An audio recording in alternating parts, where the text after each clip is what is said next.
오늘 하나님 말씀은 베드로전서 2장 11절에서 17절 말씀입니다. 신약성경 379쪽에 있습니다.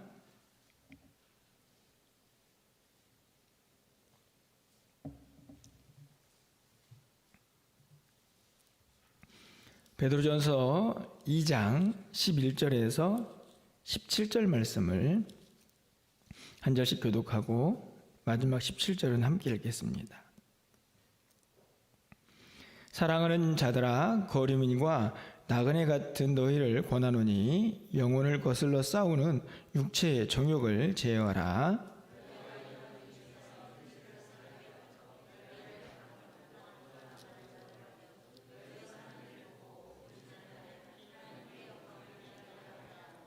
인간의 모든 제도를 주를 위하여 순종하되 혹은 위에 있는 왕이나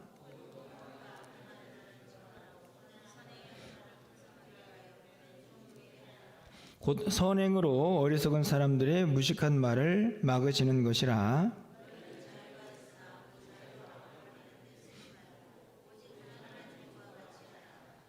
17절입니다. 무사람을 공경하며 형제를 사랑하며 하나님을 두려워하며 왕을 존대하라. 아멘. 할렐루야. 수요예배에 나오시는 우리 성도님들을 환영합니다. 오늘 새벽까지는 날씨가 엄청 추웠는데 또 그래도 밤에 조금 날씨가 풀려서 또 우리 성도님들이 오시기에 좋겠구나 하는 생각이 좀 들었습니다. 저희가 이제 수요예배 때 계속 베드로전서를 좀 살펴보고 있는데요. 이제 계속해서 성경에서 우리에게 일반적으로 가르치는 말씀들을 또 베드로 사도를 통해서 우리에게 또 선포를 하고 있지만, 특별히 우리가 1장을 시작하면서 여러분에게 말씀을 드렸듯이 베드로 전후서는 우리가 나그네다, 이 땅을 살아가는 나그네 인생이다 하는 것을 항상 염두에 두고 이 말씀을 읽는 것이 훨씬 더 우리가 말씀을 잘 이해하는데 도움이 되지 않을까 생각이 듭니다. 이 나그네라는 이 말씀 속에서 우리는 결국 우리가 가야 할 본향이 있다 하는 생각을 하기도 하고, 뿐만 아니라 그래서 이 땅에 살고 있지만 우리가 장차 가야 할 그 본향을 사모하는, 어떻게 보면은 둘 사이에 있는 우리가 이 땅을 어떻게 살아야 할지를 또 다시 한번 생각해 보게 되기 때문입니다. 그런 의미에서 이 베드로 전서와 후서를 읽는 내내 우리가 나그네다 이렇게 인식을 하고 말씀을 읽고 또 듣고 또 사는 것이 참 중요한 것 같다라는 생각을 해보게 되는데요. 오늘 본문도 그렇게 시작을 합니다. 11절 말씀을 보면 사랑하는 자들아, 거류민과 나그네 같은 너희를 권하노니 이렇게 되어 있는데, 사실은 11절과 12절이 이제 이 본문 안에 들어있고, 또 13절부터 17절까지는 인간의 모든 제도, 그러니까 어떤 나라와 어떤 권력에 대한 복종을 이야기하는 말씀처럼 보여지는데, 결국에는 이 두 문맥의 말씀들이 하나의 주제인 나그네 같은 이 땅을 사는 우리 모두에게 베드로 사도의 권면이 아닌가 하는 생각을 하면서 오늘 본문에서 이 세 가지를 좀 함께 생각을 하고 좀 말씀을 나누려고 합니다. 가장 먼저 나그네와 거류민 같은 우리에게 베드로 사도가 권면하고 있는 첫 번째 내용은 바로 11절에 있는데요. 11절 말씀을 보면 사랑하는 자들아, 거류민과 나그네 같은 너희를 권하노니 영혼을 거슬러 싸우는 육체의 정욕을 제어하라, 이렇게 이제 말씀을 하죠. 첫 번째 이제 권면입니다. 오늘 본문에서요. 육체의 정욕을 제어하라, 이렇게 말씀을 하고 있는데, 저는 오늘 본문에서 좀 가장 먼저 생각해 보아야 할 것은 우리가 이 땅을 살아가는 동안에 결국에는 우리는 무엇인가 함께 싸우고 있다 하는 이 사실을 잊어버리지 않는 것이 중요하다 하는 생각이 듭니다. 오늘 하루도 여러분들이 이 땅에서 평범하게 또 하루를 살다 오셨을 것 같지만, 실제적으로는 우리는 또 여전히 치열한 영적 싸움에서 하루를 살고 왔다 하는 것이 오늘 성경의 말씀인 것이죠. 영혼을 거슬러, 여기서 말하는 영혼을 거슬린다는 말은 우리의 싸움의 어떤 첫 번째 대상이 뭐 육이 아니고 영혼을 거스르는, 쉽게 말하면 하나님의 뜻대로 살고자 하는 우리의 생각을 자꾸만 억누르게 하는 그런 육체의 욕심들, 그것들과 싸워야 한다 하는 것을 분명하게 가르쳐 줍니다. 베드로전서 1장 17절 말씀인데요, 이렇게 기록되어 있습니다. 외모로 보시지 않고 각 사람의 행위대로 심판하시는 이를 너희가 아버지라 부른즉 너희가 나그네로 있을 때를 두려움으로 지내라. 여기서도 전제는 나그네이죠. 나그네로 있을 동안에 왜 두려움으로 지내야 하는가? 결국에는 나그네로 있을 동안에 우리는 치열한 영적 전쟁에서 싸움을 하게 될 텐데, 그때 그 결과를 가지고 우리는 어떤 행동을 하게 됩니다. 그런데 그 행동이 끝나는 게 아니라 우리가 나그네 인생을 마치고 나면 하나님 앞에 가서 다 심판을 받을 거기 때문에 그것을 두려워하면서 지내야 한다 하는 말씀이죠.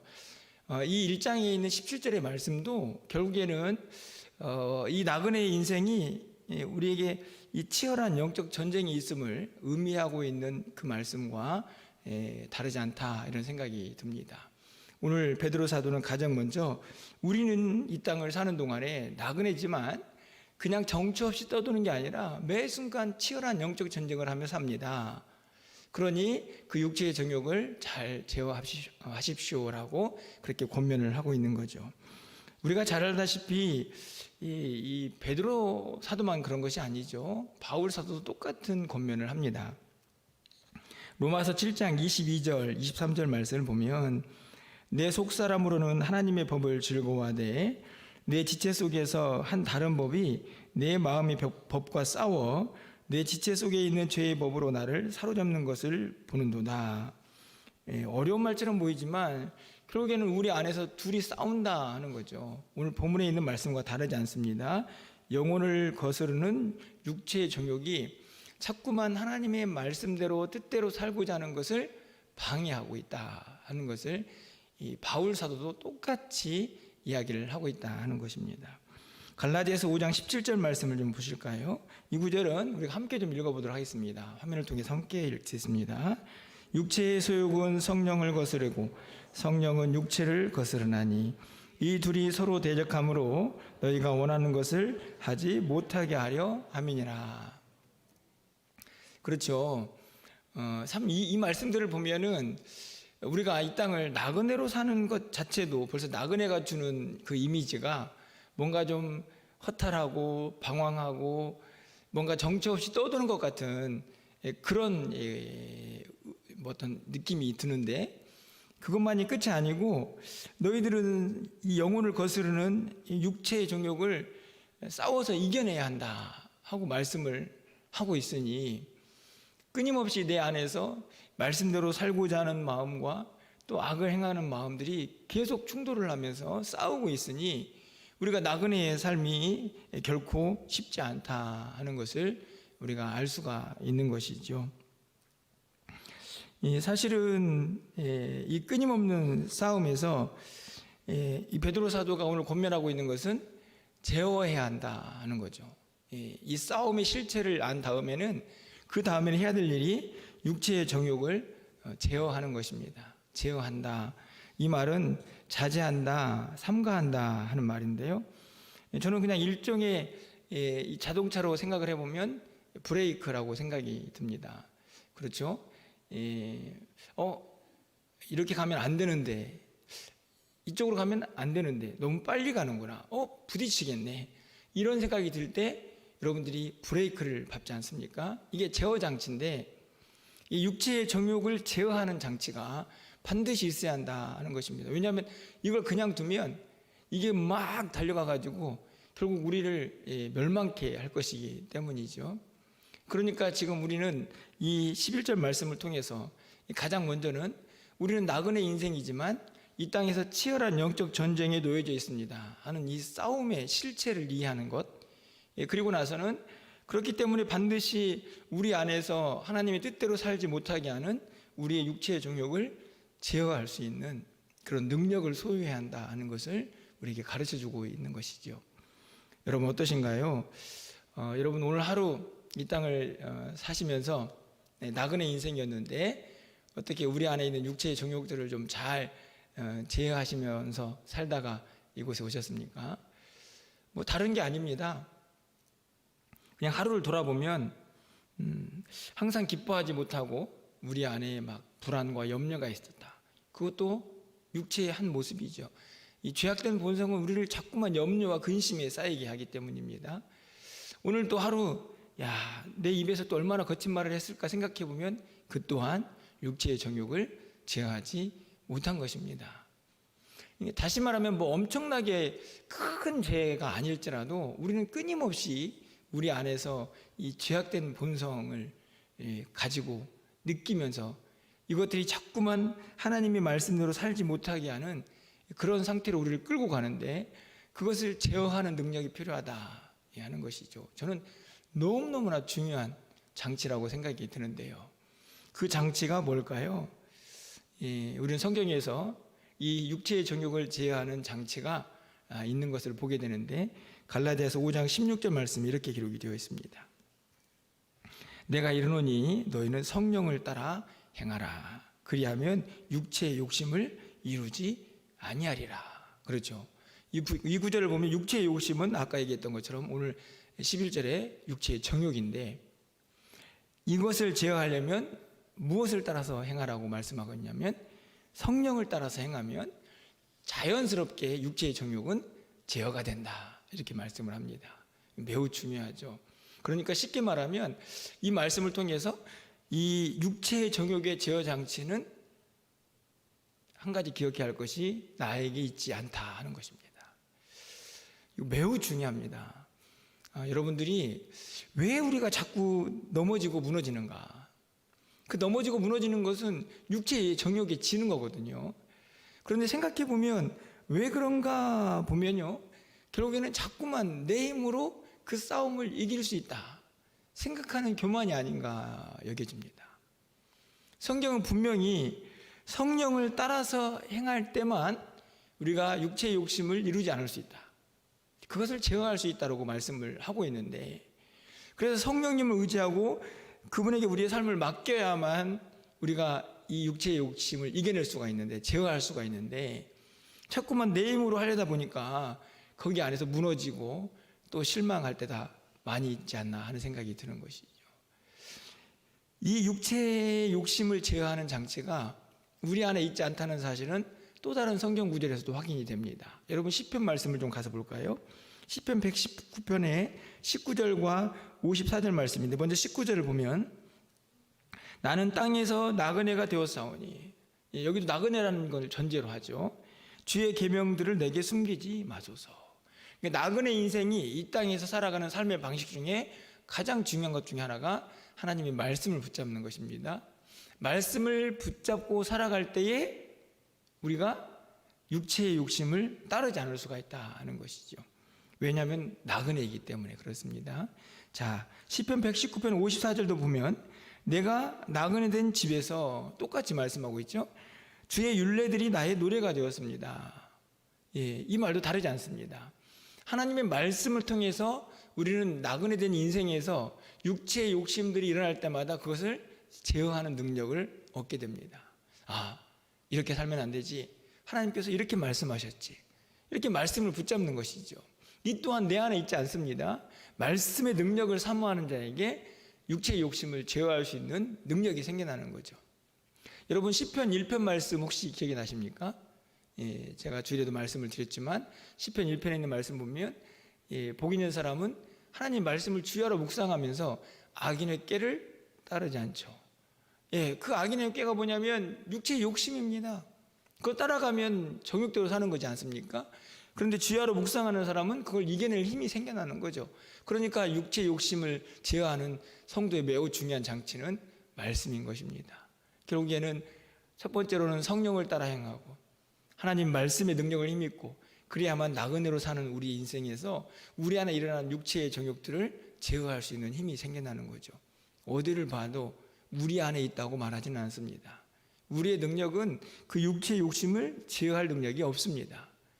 그렇기 때문에 우리가 늘 성령의 도우심을 구하고 기도하면서 말씀의 능력을 붙잡는 것이죠. 그 은혜가 우리 가운데 충만할 때에 우리는 분명하게 육체의 욕심을 제어하면서 또 올 한 해를 살아낼 줄 믿습니다.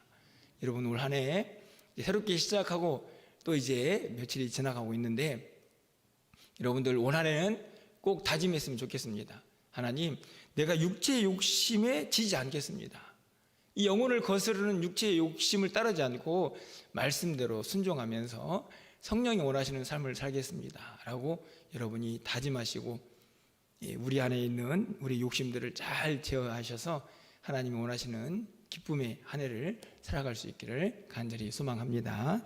두 번째로는 오늘 베드로 사도가 우리에게 권면하는 것은 선한 영향력을 끼쳐라 하는 것입니다. 참 쉽지 않은 이야기인데 잘 보시면 12절에 이렇게 기록되어 있습니다. 너희가 이방인 중에서 행실을 선하게 가져 너희를 악행한다고 비방하는 자들로 하여금 너희 선한 일을 보고 오시는 날에 하나님께 영광을 돌리게 하려 함이라. 사실은 12절 말씀을 읽으면서 되게 좀 어렵게 번역이 됐다는 생각이 좀 들긴 하는데 아주 쉽게 말하면 하나님을 알지 못하는 사람들에게 그들이 너희들을 아무리 비방할지라도 그들에게 선을 보여서 착한 행실을 보여줘가지고 그들도 하나님을 알게 해라. 이런 말씀입니다. 어렵지 않죠? 근데 말씀은 그렇게 해석을 했지만 삶은 굉장히 어렵습니다. 왜 그러냐 하면 오늘 본문에서 말하고 있는 것처럼 너희를 악행한다고 비방하는 자들, 이게 지금 우리가 처한 현실이거든요. 지금 우리가 지금 나그네 인생을 살고 있는데 예수를 알지 못하고 하나님을 알지 못하는 이방 사람들이 자꾸만 우리에게 뭐라고 말하냐면 악을 행하는 자들아, 욕하고 비난하고 그렇게 우리를 향해서 막 손가락질을 한다 하는 것이죠. 얼마나 힘든 삶입니까? 그렇죠? 아까 제가 말씀을 드렸지 않습니까? 11절에서는 뭐와 싸워야 됩니까? 우리가 육체의 욕심과 싸워야 되는데 12절은 누구와 싸워야 되냐면 우리를 향해서 악행을 한다고 비난하는 사람들, 그들과 또 싸워서 이겨내야 됩니다. 근데 이 싸움은 힘으로 싸우라는 게 아니고 오히려 비방하는 자들에게 뭘 행하라고요? 선을 행하면서 싸우라고 하니까 이게 쉽지가 않다는 거죠. 여러분 보십시오. 도대체 그 당시에 예수님을 알지 못하는 이방인들은 기독교인들을 뭐라고 비방했을까? 여러분들 이 시대가 지금 이제 베드로 사도가 베드로 전서를 쓸 당시는 이제 로마의 지배 아래 있고 굉장히 심각한 이제 핍박들이 있었던 때거든요. 이제 그것을 생각해 보면 그들이 가지고 있는 여러 가지 기독교를 박해하는 이유들이 있었습니다. 첫 번째로는 이런 이유가 있었습니다. 이 기독교인들은 자꾸만 높은 사람들이 아니고 못 사는 사람들, 가난한 사람들을 막 꼬드겨 가지고 결국에는 힘을 모아서 결국에는 반란을 일으킬 것이다 라고 사람들이 막 얘기했습니다. 왜냐하면 여러분이 알다시피 복음을 보면 복음서에도 그렇고 어떤 사람들에게 복음을 전합니까? 가난하고 연약하고 약한 사람들, 그들에게 복음을 전하라고 말씀하니까 그런 식으로 막 접근하면서 또 그런 사람들이 복음을 잘 듣지 않습니까? 그러다 보니까 세상 사람들이 보기에는 그냥 힘없고 연약한 사람들을 막 꼬드겨 가지고 결국에는 그들의 힘을 모아 가지고 반란을 일으키는 이 나쁜 세력들이라고 그 당시에 기독교인들을 막 비난했습니다. 그것만 있었던 게 아닙니다. 여러분들 기독교인들은 뭘 했을까요? 성만찬을 했죠. 성만찬을 하면 어떻게 합니까? 주님의 몸과 피를 기념해서 그것을 먹고 마시죠. 그 장면들을 사람들을 보고 이제 이렇게 또 비난합니다. 야, 저 기독교는 사람이 몸을 먹는데, 실제로 그렇게 비난했습니다. 그래서 사람들이 막 기독교인들은 사람 죽여서 먹는다고 그렇게 막 또 누명을 씌워서 비난을 했죠. 그뿐만이 아니고 야, 저 예수 믿는 사람들은 예수 믿으면 세상 등지고 사는 사람들이야. 또 이렇게 이야기하는 사람도 있었습니다. 그런 이런 것들을 다 모아가지고 예수 믿는 사람들을 막 비난하고 힘들게 했던 때가 바로 이 베드로전서에 이제 독자들이 살던 시대였거든요. 근데 그러다 보니까 여러분 얼마나 힘듭니까? 나그네로 그냥 사는 것도 힘든데 세상 사람들이 자꾸만 비방하고 손가락질을 합니다. 여러분 그런 세상들을 보면서 어떤 마음이 들었을까요? 똑같이 힘 대 힘으로 그들에게 비난하고 그들에게 막 똑같은 손가락질을 하면서 그렇게 대하기를 바라고 싶었을 것 같은데 오늘 베드로 사도가 뭐라고 얘기하냐면 야, 그들에게 뭘 보여주라고요? 선을 보여주라.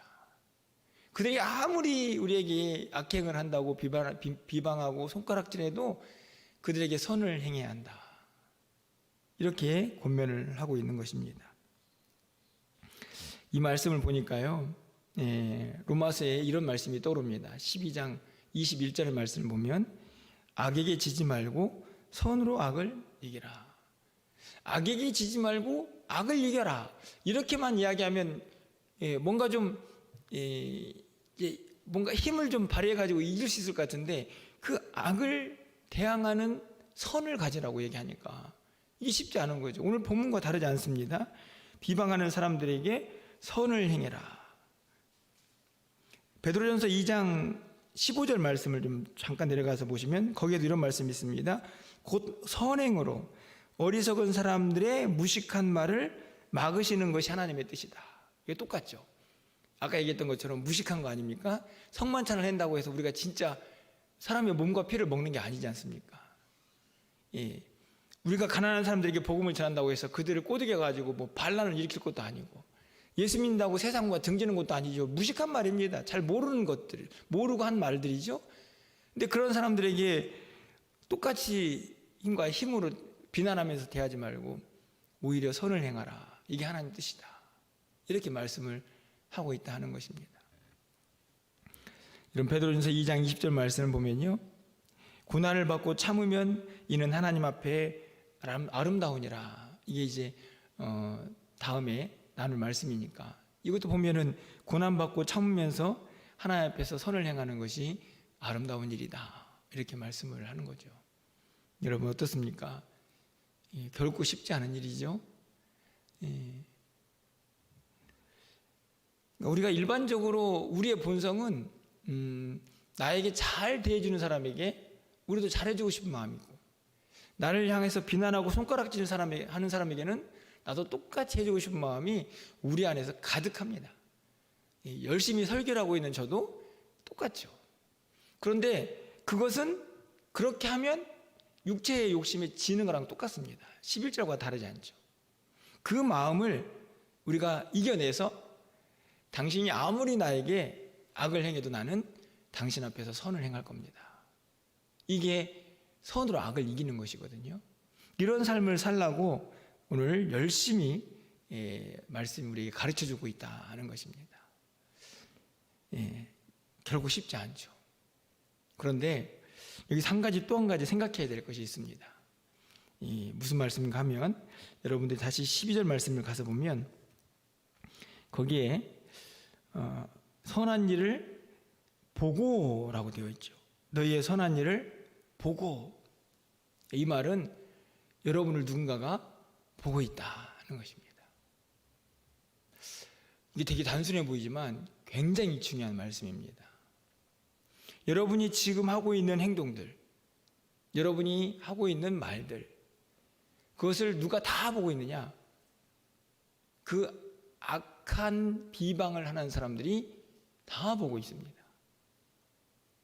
보면서 평가를 하죠. 야, 저 사람은 어떻게 이 일을 대처하고 어떤 말로 이 땅에서 삶을 살고 있는지를 그들이 다 보고 있다는 겁니다. 여러분 사실은 이 보고 있다라는 말이 매우 부담스럽기도 하지만 한편으로 생각해 보면 기회이기도 하죠. 무슨 말씀이냐면 내 모습이 하나님의 말씀과는 너무가 거리가 멀다. 그걸 누군가에게 보여준다 하면 얼마나 끔찍한 일입니까? 그런 면에서는 부담스럽죠. 그런데 내가 악한 일을 만나도 선으로 그것을 이겨내면서 그들에게 선한 일을 보여주면서 내가 하나님을 어떻게 믿고 있는 사람들인지 보여준다는 것 자체가 굉장히 큰 힘이 있다 하는 것입니다. 그러니까 내가 하나님 말씀대로 못 사는 것을 보여줄 때는 부담스럽지만 만약에 하나님 말씀대로 살 수만 있다면 그것을 누군가에게 보여줄 때 그들도 깨닫고 감동을 받고 결국에는 하나님께 영광을 돌리게 될 것이다 하는 말씀인 거죠. 그리고 우리는 여기서 이제 우리의 모습을 돌아보게 됩니다. 내 모습을 누군가가 본다는 것이 기쁜 일인가 부담스러운 일인가?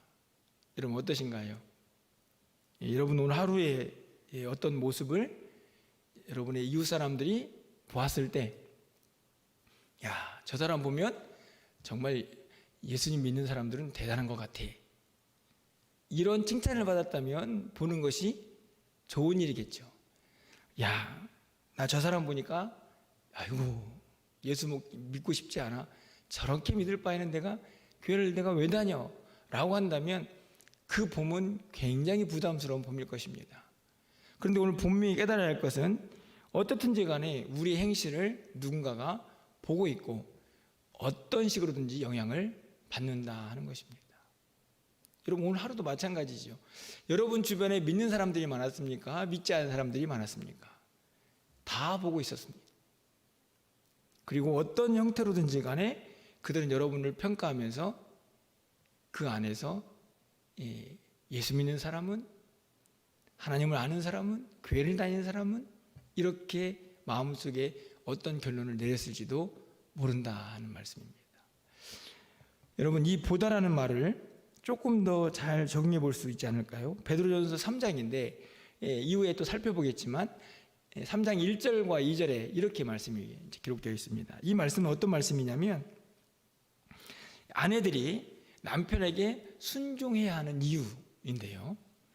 말씀을 좀 보면은 하늘에 이제 화면을 통해서요. 아내들아 이와 같이 자기 남편에게 순종하라 이렇게 되어 있습니다. 그리고 중간을 좀 생략하고 2절에 가보면 너희의 두려워하며 정결한 행실을 봄이라 이렇게 되어 있습니다. 이 말씀은 뭐냐면 이제 아내들이 남편에게 순종을 해야 되는데 이 순종한다는 말을 그냥 복종의 개념으로가 이해하는 것이 아니라 남편에게 우리가 하나님을 어떻게 섬기고 하나님 앞에서 어떻게 정결한 행실을 하는지 보여주는 거죠. 그렇게 살면 가장 가까이에 있는 그 사람이 그 행실을 보는 겁니다. 왜 보여주라고 했을까요? 그래서 예수 믿게 하려고 하는 거죠. 이 말씀을 잘 보면 이 보다라는 단어를 다시 생각해 보게 됩니다. 가장 가까이 있는 사람도 여러분을 다 보고 있죠. 여러분이 만약에 다 예수를 믿는 가정에 계신다면 그래도 조금 덜 부담스러울 텐데 만약 여러분의 가정에 예수를 모르는 사람이 있다 하면 그 봄은 매우 중요한 영향력을 끼치게 될 것입니다. 왜요? 그 보는 것이 그 봄을 통해서 그 사람은 자기가 가보지 않은 교회를 생각하고 자기가 알지도 못하는 예수님을 생각하고 자기가 보지도 않은 하나님을 생각할 것이기 때문이죠. 그게 보는 겁니다. 오늘 이 12절에서 이방 사람들이 비방하고 손가락질하지? 그런데 그들 다 보고 있어. 너희가 어떤 행동을 하는지 다 보고 있어. 그러니까 그들에게 반드시 악으로 행하지 말고 선을 행해서 그들도 주님 오시는 날에 하나님 믿고 예수 그리스도의 복음을 듣고 하나님께 영광 돌리는 사람들로 삼을 수 있도록 우리가 최선을 다해서 선을 행하라고 우리에게 가르쳐주고 있다는 것입니다. 바라기는 쉽지 않은 이야기죠. 아까도 말씀을 드렸지만 누군가가 내 행동을 보고 있다는 것은 참 어려운 일입니다. 저도 역시나 뭐 외부 행사를 많이 하는 사람은 아니지만 뭐 요양원에도 가고 또 학교 이제 이 운영위원회도 가는데 거기 가면 대부분이 다 이제 안 믿는 사람들이거든요. 그때마다 이제 제 행실을 다시 돌아보게 됩니다. 볼 거니까. 여러분도 마찬가지입니다. 여러분 주변에 있는 많은 사람들이 다 보고 있습니다. 그들은 교회를 다니지 않아도 우리를 통해서 교회를 본다니까요. 우리를 통해서 하나님을 봅니다. 그러니 우리가 오늘 이 베드로 사도의 권면이 얼마나 복음을 전하고 하나님을 또 전파하는 일에 중요한 일인가를 다시 한번 생각하게 되는 것이지요. 나그네로 살지만 우리는 선을 행해서 악을 이기는 사람들이 되어야 합니다. 이렇게 말씀하고 있습니다. 여러분들 이 믿음도 꼭 간직하시기를 소망합니다. 어렵고 힘들지만 꼭 누군가가 우리를 보면 선한 영향력을 받을 수 있도록 우리 행실이 늘 착한 행실, 하나님 기뻐하시는 행실 되기를 주님의 이름으로 간절히 축원합니다. 마지막으로 한 가지가 있습니다. 13절부터 17절까지 말씀인데 이 말씀은 다른 것이 아니라 이 세상의 통치, 권력, 제도에 순종하라 하는 이제 말씀입니다. 이 13절 말씀 좀 가서 볼까요? 인간의 모든 제도를 주를 위하여 순종하되 혹은 위에 있는 왕이나 이렇게 되어 있습니다. 인간이 만들어 놓은 제도, 그 안에는 왕도 있고 14절에 있는 말씀처럼 총독도 있고 여러 가지 제도들도 있죠.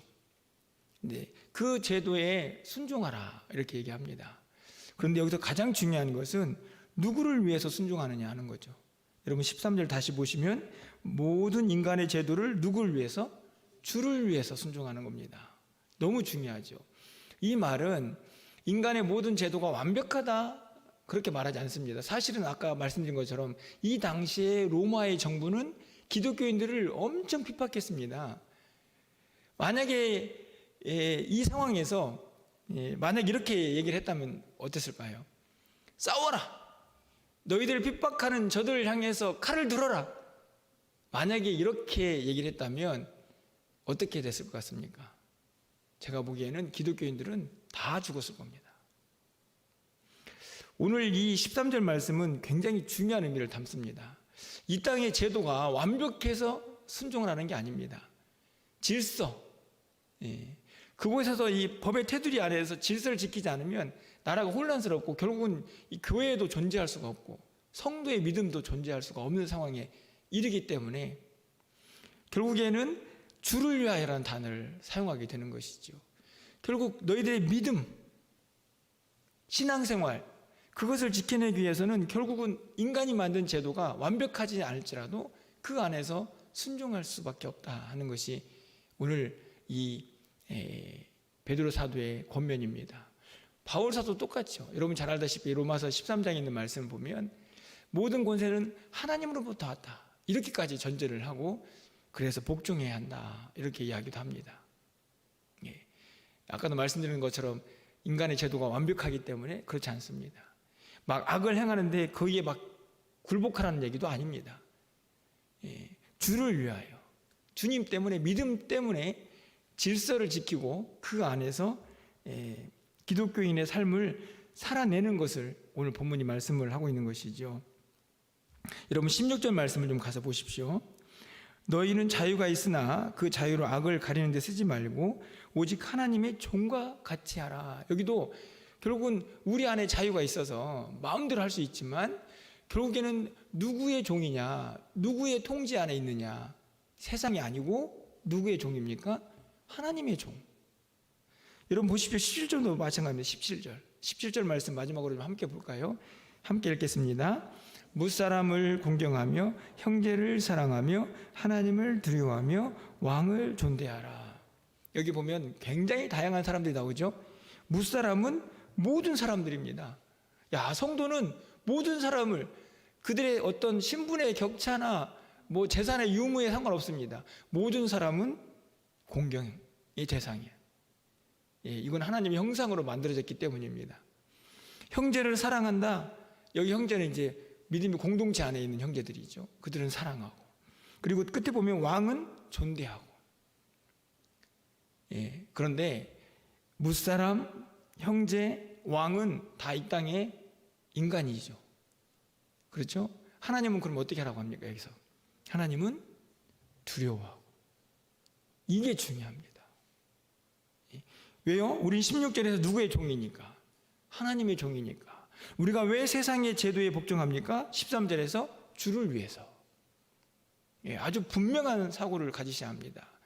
이 땅에 있는 모든 제도, 이 권력 앞에서 우리가 정말 두려워할 것은 세상의 힘이 아니라는 것을 우리는 알아야 합니다. 복종하라고 하니까 무서워서 기는 게 아닙니다, 여러분. 분명히 하나님을 두려워하고 그 하나님께서 주신 권세라고 우리가 생각하기에 그 자리에 있는 사람을 그냥 인정하고 공경하는 것이죠. 그들은 두려움의 대상이 아닙니다. 진짜 두려워할 분은 우리 하나님이시다. 우리는 하나님의 종이니까. 우리가 이 땅을 살아가는 동안에 인간의 모든 제도에 대해서 우리가 그것을 순종하는 것은 주를 위하여서 하는 거예요. 이게 분명한 세계관입니다. 이 믿음이 있어야만 세상 속에서 내가 어떻게 삶을 살아가야 할지, 악한 세상, 불의한 세상을 바라보면서 우리는 어떤 모습을 간직해야 할지를 분명하게 갖게 됩니다. 여러분, 그런데 참 많은 사람들이, 제가 보기에는 기독교인들도 마찬가지입니다. 하나님을 두려워하지 않고 세상을 두려워하는 사람들이 너무 많이 있습니다. 그러니까 조그만 세상이 우리에게 그냥 압력을 가하면 우리가 가지고 있는 믿음이 흔들흔들 하는 거죠. 무너집니다. 그런데 세상이 감당하지 못하는 사람들은 세상을 두려워하지 않습니다. 우리의 유일한 두려움의 대상은, 우리가 경외해야 할 분은 오직 하나님뿐이시기 때문에 그 하나님 말씀대로 살지 않는 것에 대한 두려움. 왜냐하면 우리는 나그네니까. 여기가 영원히 살 곳이 아닙니다. 우리가 어디에 갑니까? 하나님 나라에. 시민권이 거기에 있는데, 거기에 가야 되는데, 이 땅에서 이 세상을 두려워할 필요가 전혀 없는 거죠. 하나님 앞에 갈 우리는 그분을 두려워하는 것입니다. 이 땅에서 어떤 모습으로 살다 가야 할지. 이게 성도의 삶입니다. 다만 인간이 만들어 온 그 제도 앞에서도 우리가 질서를 지키기 위해서 일정 부분 순종도 하고 그 안에서 믿음 생활을 하면서 나그네 인생을 살아가게 되는 것이죠. 분명히 기억하셔야 합니다. 이 세상의 그 어떤 것도 우리의 두려움의 대상이 돼서는 안 된다는 말씀입니다. 이 말씀이 왜 중요하냐면, 다시 이 베드로전서를 읽는 독자들, 그들의 성도들의 삶의 모습을 보십시오. 로마가 계속 강력하게 예수 믿으면 죽인다고 쫓아다녔습니다. 근데 그들은 힘을 모아가지고 칼로 그들과 대적하지 않았습니다. 믿음을 지키기 위해서 굴을 파고 내려가기도 하고, 믿음을 지키기 위해서 순교도 했습니다. 그들이 뭘 두려워했습니까? 세상의 권력을 두려워했습니까? 세상의 그 칼을 두려워했습니까? 그렇지 않습니다. 하나님을 두려워했죠. 내가 믿음을 포기할 바에는 목숨을 잃겠다. 이게 성도의 삶이었습니다. 그런데 우리는 세상에서 조금만 우리를 힘들게 해도 타협해버리고 물러서고 도망치고 그렇게 살아서는 나그네의 삶이 아니라는 말씀입니다. 오늘 본문에 있는 말씀들은 결국 우리에게 한 가지를 계속해서 이야기합니다. 당신은 나그네입니다. 여러분, 여기가 영원히 살 곳이 아닙니다. 우리는 장차 가야 할 분향이 있습니다. 거기 가서 하나님 앞에 섰을 때에 여러분이 어떤 삶을 살아올 것이냐, 그게 중요한 것이지, 여기서 지금 세상에 막 두려워하고 우리를 비방하는 자들 향해서 막 똑같이 비방하고 그렇게 살다가 하나님 앞에 서서는 안 된다 하는 말씀입니다. 우리는 나그네입니다. 우리 안에 치열하게 일어나는 영적 싸움도 잘 제어하면서, 우리를 향해 손가락질하는 세상과도 잘 선을 행하면서 대적하면서, 우리를 억누르고 힘들게 하는 세상의 권력 앞에서도 두려워하지 아니하고 하나님만 바라보면서 끝끝내 믿음을 지켜내는 하나님의 사람들, 그들이 바로 이 땅을 사는 나그네인 것입니다. 하지만 전혀 불행하지 않습니다. 하지만 전혀 연약하지도 않습니다. 그 어떤 사람들보다도 강한 사람들이 바로 이 나그네들입니다. 왜냐하면 그들에게는 믿음이 있기 때문이죠. 그 믿음이 여러분을 승리케 할 줄 믿습니다. 그 믿음 가지고 나그네 인생을 잘 살아내셔서 하나님 앞에 섰을 때에 우리 모두가 칭찬받는 그런 나그네 인생을 살아낼 수 있기를 주님의 이름으로 간절히 축원합니다. 기도하겠습니다.